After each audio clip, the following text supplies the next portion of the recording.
and welcome to today's vlog this week because it is about 3 or 4 weeks until we go to Disney. I thought I would tell you a little bit about what it cost, how we booked it, what we're doing, that kind of thing. I'm going to be really transparent about what we've paid, how I paid for it. I think sometimes when people talk about Disney costs, they're a little bit cagey about what it cost and don't give you sort of a true idea of the price. So hopefully I can do that today and let you know a little bit about what we're going to do. So we are booked into Coronado Springs, which is a moderate Disney resort, so it is a little bit on the pricey side. We booked this over a year ago now, and this is basically our 2020 holiday that was cancelled due to a pandemic. So we were really lucky in that we got all of our money back from that cancelled holiday really quickly. We originally booked through Virgin, so we booked everything, the hotel, the flights, the tickets, the park tickets, everything was booked through Virgin, and we were going to be staying at Port Orleans, which we were really excited about. But yeah, as you know, things happened, everything got cancelled, and we got all of our money back from Virgin really quickly, which was really great. I had also paid to hire a wheelchair, we got that money back. We'd also paid for an after hours event and we got the money back for that really quickly. So that was all really good. So basically we had that money sat there just doing nothing. And the money originally had come from an inheritance. So yeah, it just sort of sat there doing nothing. I did spend some of it during lockdown. I also spent some of it buying Rocco, so it had dwindled a little bit, but I suppose luckily due to a pandemic I wasn't going to work, so actually I saved about 100 quid a week in taxi fares. That is where a huge amount of my money goes. It goes on taxis to and from work, so saving that money we were able to save up to be able to pay for 2 Disney holidays this year. So I'm not going to talk about our second one now, which is October, November. I'm just going to talk about our May holiday today. So yeah, this is our 2020 cancelled holiday. So once we were able to rebook and we had a pretty good idea of, rebooking, and we'd initially talked about rebooking for 2021, and we put it off thinking that, actually, as soon as the borders open, it's going to be really busy again. Little did we know that the borders actually wouldn't open at all. So it was a good job we never rebooked at the time. So partway through last year, we decided to take the plunge and book the 2022 holiday. Things were starting to calm down. It was sort of becoming quite obvious that the borders were going to reopen, and we thought if we book it, we can always move it to later in the year or to 2023. So we went ahead and we booked it. So when I initially went to book, I looked again at Virgin. It was really expensive. I can't remember exactly how much, but it was really expensive. Virgin again included the flights, the park tickets and the hotel. And we were looking at a moderate resort. So I looked at Coronado Springs and it was so expensive. So out of interest, I went on to the Disney travel website, which I will drop below. So this is the official Disney World travel website. And actually, they had a deal on where you could buy a 14-day ticket for the price of 7.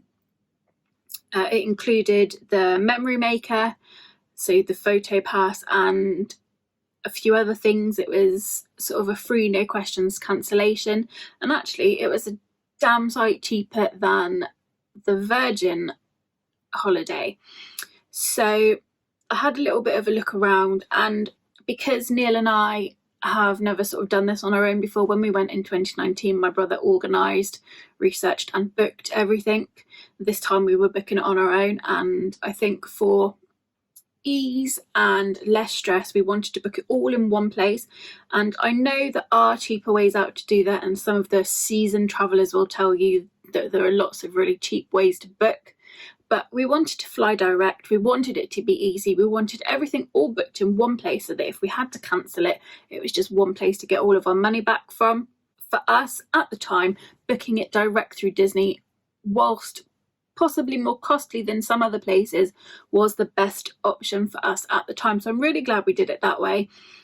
And I think if we go again in years to come, we probably will look to book it slightly differently, seeing if we can get a better deal. But at the time, for our first sort of solo trip, this made the best sense for us. What I have got booked through Walt Disney World is a 14-night stay at Coronado Springs. The price I paid includes our inbound and outbound flights. It includes luggage, it includes everything that the airline includes, like your luggage allowance, your meal, all that kind of thing. And this is for classic economy seating on a Virgin plane. It included the memory maker. It included quite a big discount at the Disney store online for 12 months. And it included everything you get for staying at a Disney resort. And I got my park tickets. So I got my park tickets at 14 days for the price of 7. So I was really pleased with that. It has worked out really well for us. And the price we are paying for 14 nights at Coronado Springs, plus flights, plus everything I've already mentioned, is £5,079.86, which is a lot of money. Believe me, I know how much money it is. And I know how lucky we are that we can afford to do this. Like I said, it came from an inheritance, and if it wasn't for that inheritance, we certainly wouldn't be able to pay for this kind of holiday. So yeah, it is pricey, and like I already said, I know I probably could have got a better deal, could have got it cheaper, but we'd watched a few vlogs on Coronado Springs. It looked lovely. Whatever we were doing, however we booked it, we wanted to stay at a Disney resort. I'm not interested in staying outside of Disney, because this holiday I want to do Disney, I want to be at Disney, and whilst I'm fully aware that there are thousands of things to do in Orlando, Disney is what I wanted to do this time. So to book a Disney resort, get all those Disney perks and live in that Disney bubble for 2 weeks is just what I wanted. So for me, I'd have paid anything for that. So I'm happy, we're happy. The pandemic, whilst terrible, has also been a good thing, because I was able to save some money. I would have been able to save more money if I'd have stopped spending money at some point, but I've had a miserable couple of years. So yeah, that's the cost of our holiday. I, on top of that, have paid $100 for, and I don't know what the exchange rate at the time was, but I paid $100 to Scott to hire a wheelchair for the duration of our holiday, which actually I thought was a really good price. I've done it through a company called Scooterbug, and I'll drop the link for that below. And this is a company recommended by Disney, and they hire sort of your electric wheelchairs and different types of wheelchairs. So yeah, I went with that $100. I thought that was really good. I can't remember who I'd previously booked with, but I know it was $150 when we booked for our 2020 holiday. So actually a bit cheaper, worked out really well. The wheelchair company drops the wheelchair off at our resort and picks it up again at the end of 2 weeks. And I've also paid a damage waiver as part of that $100. So yeah, pleased with that. Brilliant. Works out really well. And then the other thing we've paid out for is a hotel and airport parking. So we live a good few hours away from, trains are expensive, and we didn't want to be getting on a train. We didn't want to be carting luggage on a train across the country, sort of 2 big suitcases. So getting a train up there wasn't really feasible for us. Did briefly think about airport taxis and things like that, but actually we didn't want to be stuck on the morning of our flight travelling up to Heathrow to get there in time and sort of have that extra stress. So we did make the decision to stay for 1 night the night before our flight. Our flight is at 10:40, so we want to be at the airport pretty early. So actually staying up there the night before made a lot of sense to us. We did look at a few different hotels, and we weren't really sure what to stay. With my mobility and anxiety not being great, it needed to be somewhere that was fairly close to our terminal, which is Terminal 3. And we'd sort of ummed and ahed about it and not really booked anything. For 1 night, and for ease and access and just making it as stress-free as possible, we booked into the Air Hotel. So the Air Hotel, which I'll drop a link for below, is in Terminal 3. So access-wise, it's going to be fantastic. We're right there. We just have to get up, not worry about getting from one place to another, not worrying about getting shuttles or buses across the airport. We don't have to worry about anything like that. It's just easy and sorted all in one place. So we've paid £155 to stay for 1 night in the Air Hotel. So that's the Friday night before we fly. We fly on Saturday morning. And then we have paid for 2 weeks of airport parking. Now, we looked at airport parking a little bit, and again, we weighed up the pros and cons of being either super close to our hotel, to the terminal, super close to everything, or somewhere maybe a little bit further away that I'd have to get from that car park to the hotel or to the terminal. And it just all seemed a bit anxiety and inducing. And for us, again, on our first solo trip that we've organised ourselves, we didn't want to start our holiday stressed, because we do have that money at the moment to pay for this. We have paid for parking at Terminal 3. So when we arrive at Terminal 3, we drop our car at a desk, somebody parks it, and then 2 weeks later when our flight lands, somebody picks our car back up again from the terminal. We're right there. We don't have to walk anywhere, buddy. We don't have to walk anywhere. We don't have to find the car. Somebody's going to do it all for us. And yes, it is a little bit more expensive than some of the other airport parking, but actually, I think to start off and end your holiday with as little stress as possible, for us, it was absolutely worth the money. So we paid £277 for that. So when Neil went to pay for the airport parking, we were very pleased to discover something we'd forgotten about, which was a £266 credit from when we'd booked airport parking for 2020. So at the time, they wouldn't refund us. We were booked to stay at the Sofitel, and they wouldn't refund us that or the parking. So they just credited our account, and we had completely forgotten about it. So when Neil went to pay, he only had to pay 11 quid. So actually, whilst yes, it has cost us that money, it's cost us money we didn't really know about. It sort of only cost us 11 quid, if you see what I mean. So that was a really nice surprise. That's our airport, hotel and parking all booked, which is obviously one less thing to worry about. So we're really pleased about that. That's worked out really nicely. And again, I know there are cheaper ways to do it. There are different ways we could have done it. You know, we could have got a cheaper hotel, but actually for access, for closeness, less stress to start your holiday off with, for us, it's absolutely worth the money. Travel insurance.